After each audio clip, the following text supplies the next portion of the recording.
நடிகர் விஜயை பொறுத்த வரைக்கும் இதுவரை ஒரு கவுன்சிலர் தேர்தலை கூட சந்தித்தது கிடையாது. ஆனால் ஒரு வழக்கம் போல திமுகவுடைய பல்லவியை பாடிக்கொண்டிருந்தால், திமுகவுடைய சரணத்தை அவரும் தொடர்ந்து பாடிக்கொண்டிருந்தால், விஜய் இந்த தேர்தலோடு காணாமல் போவார். கமலஹாசனுக்கு என்ன நிலை ஏற்பட்டதோ அதே நிலை விஜய்க்கும் ஏற்பட்டு அடுத்து வரக்கூடிய பாராளுமன்ற தேர்தலில் நிச்சயமாக விஜய் அவர்களுக்கு திமுக ஒரு எம்பி சீட்டை கொடுக்கும் என்று நான் எதிர்பார்க்கிறேன். ஓகே, வேலூர் இப்ராஹிம் அவர்களே, உங்களுக்காக தான் இந்த வீடியோ. ஸோ உங்கள்கிட்ட ஒன்று சொல்லணும்னு நினைக்கிறேன்.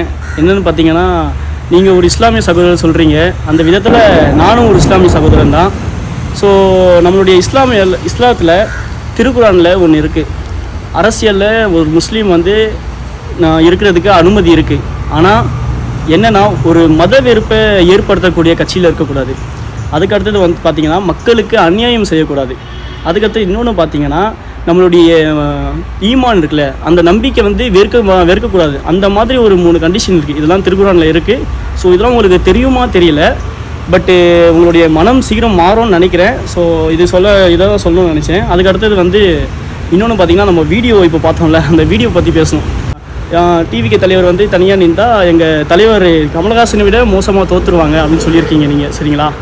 இதில் நீங்கள் டிவிக்கே பேசிக்கோங்க, என்ன வேணால் பண்ணிக்கோங்க. எங்கள் மக்கள் நீதி மையம் தலைவர் கமலஹாசனை பற்றி எதுக்கு சார் பேசுகிறீங்க? சார் இவ்வளோ பேசுகிறீங்களா சார்? நீங்கள் என்ன பிஎம்மா, இல்லை நீங்கள் எம்எல்ஏவா, இல்லை கவுன்சிலரா? எதுவுமே இல்லை சார். ஃபஸ்ட்டு நீங்கள் வீட்டை விட்டு பயப்படாமல், போலீஸ்க்கு பயப்படாமல் வெளியே வாங்க. அப்புறம் இதை பற்றி பேசலாம், சரிங்களா? நன்றி.